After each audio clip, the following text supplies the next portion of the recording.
아카시아 꽃향기 그윽할 때 중장로 금남로는 독가스가 난무하고 독지와 불의에 몸을 던져 꽃잎처럼 활활 타버린 승희를 광주여 불러라, 민주여 불러라, 광주의 꽃 승희를, 민주의 꽃 승희를 영원히 불러라.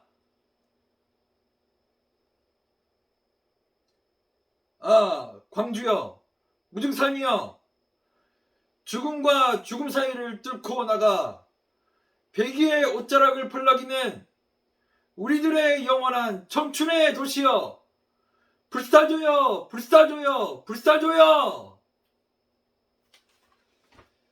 자,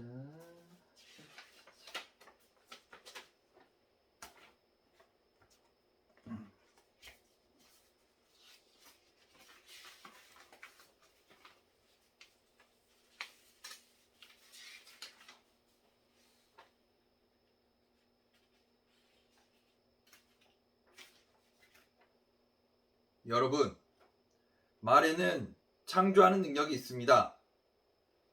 사랑하는 말을 하게 되면 말을 하는 사람도 말을 듣는 사람도 사랑을 창조해냅니다.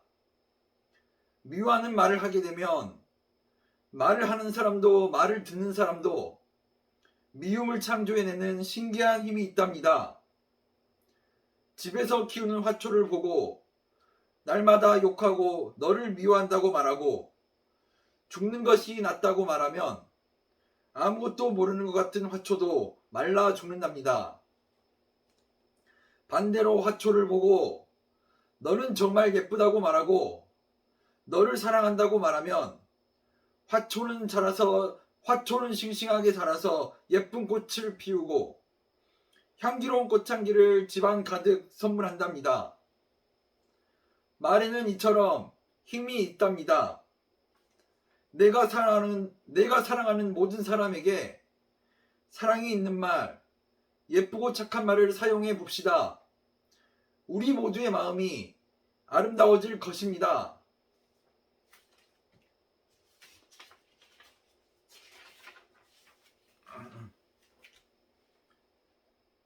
여러분, 어떤 스승이 바구니 안에 꽃을 담고 제자들에게 물었습니다.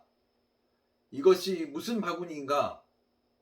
제자들은 너무나 당연하다는 듯이 대답했습니다. 꽃바구니입니다. 이번에 꽃을 드러내고 쓰레기를 바구니에 담고 물었습니다. 그럼 이것은 무슨 바구니인가? 제자들은 모두가 한 목소리로 대답했습니다. 스승님, 그건 쓰레기 바구니입니다. 스승이 제자들에게 말했습니다. 그래, 너희들 말처럼 바구니에 어떤 것을 담느냐에 따라서 달라진다. 너희들도 이 바구니처럼 내면에 향기로운 꽃을 담아 놓으면 향기 나는 사람이 되는 것이다. 나이 40이 넘으면 자신의 얼굴에 책임을 져야 한다고 말합니다. 태어났을 때는 모두가 천사 같은 얼굴을 지니고 있지만 세월이 갈수록 어떤 내면을 가지고 살아왔느냐에 따라 천차만별로 달라지는 것을 볼 수 있습니다. 자, 오늘 하루 거울 속 여러분의 얼굴은 어떻습니까? 그리고 여러분 내면의 바구니 안에는 무엇이 담겨 있습니까? 감사합니다.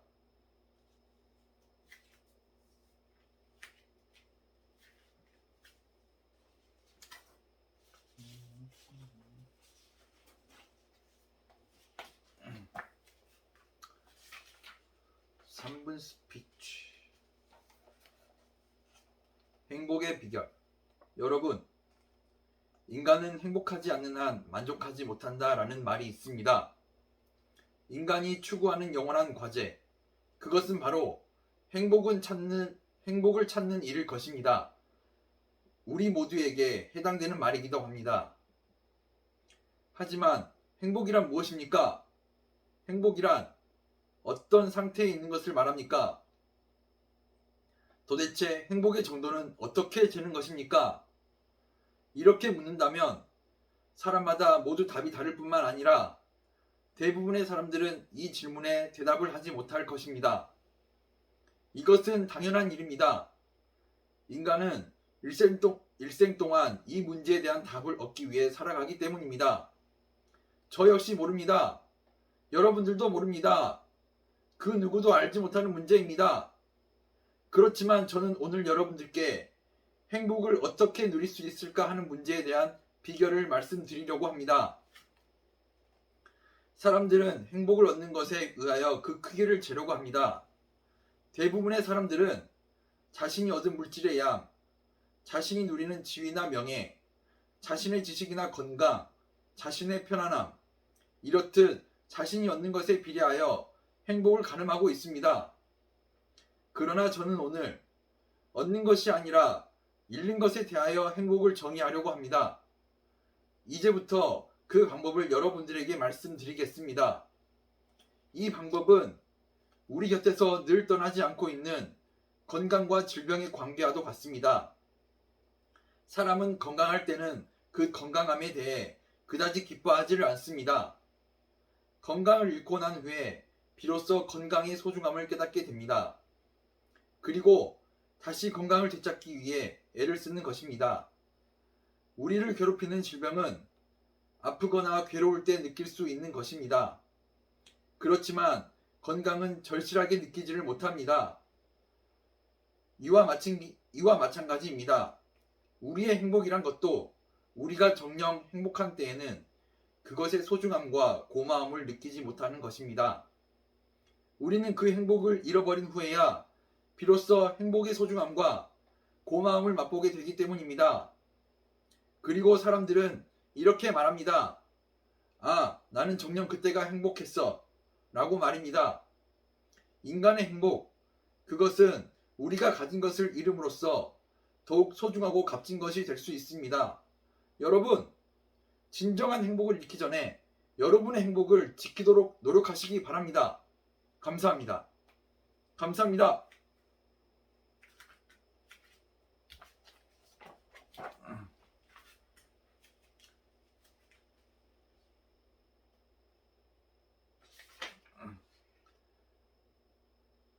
여러분, 사람을 언제나 속일 수는 없다.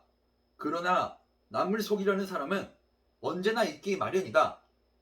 당신은 한 번쯤은 당신의 아들을 속일 수 있을지 모릅니다. 그러나 그것을 두 번 되풀이해선 안 됩니다. 근로자들을 한 번은 속일 수가 있습니다. 두 번째부터는 그것이 화근이 되어 당신에게로 되돌아옵니다. 품질이 나쁜 상품을 팔 수 있는 시장은 아무데도 없다. 이것은 반드시 지켜야 할 사업상의 원칙이며 신뢰받기 위한 실행의 규범이 되는 것입니다. 신뢰야말로 당신을 다른 사람과의 관계를 긴밀히 해주는 원천이 되기 때문입니다. 저 사람은 틀림없어 라는 말과 저 사람은 좀 곤란해 라는 말의 차이는 엄청난 것입니다. 성공자는 먼저 사람들의 신뢰를 얻지 않으면 안 됩니다. 자기가 믿지 않는 사람에게는 아무도 따르지 않습니다. 신뢰하는 사람이라면 파트로 매주를 준다는 말도 신용합니다. 그러나 신뢰는 단시일에 쌓여지는 것이 아닙니다. 성실과 믿음이 바탕이 되어야 하고 잘못된 행동이 없어야 하며 무엇보다도 상대의 마음에 들어야 한다는 어려움이 있습니다. 그와 반대로 신뢰를 잃기란 순식간의 일입니다. 정직과 성실이 쌓여 신뢰를 얻었다 해도 한 번 신용을 잃게 되면 다시 신뢰를 행복하기가 쉽지 않습니다. 남을 믿는다는 것은 어렵다. 그러나 미움은 더 어렵다. 왜냐하면 미워한다는 것은 미워하는 당사자를 더 상처받게 하는 것이기 때문이다. 신뢰가 아닌 불신으로 살아가는 사람은 지극히 소극적인 사람입니다. 가슴에 불신의 높은 벽을 쌓은 채 살아가는 한 적극적일 수가 없습니다. 소극적인 삶을 통해 인생에서의 큰 꿈을 펼치기란 어려운 일일 수밖에 없습니다. 우리 사회에서 절실하게 요구되어지는 것이 있습니다. 그것은 바로 상호 신뢰의 바탕 위에서 균형 있는 발전을 이룩하는 일입니다. 불신과 불만, 증오와 대립과 갈등이 끊이지 않는 사회에서는 진정한 발전과 내일의 희망을 기대할 수 없게 됩니다. 여러분, 우선 상대를 믿어야 합니다.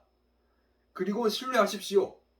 당신의 신뢰는 상대로 하여금 또 다른 신뢰를 낳게 한다는 것을 명심하시기 바랍니다. 감사합니다.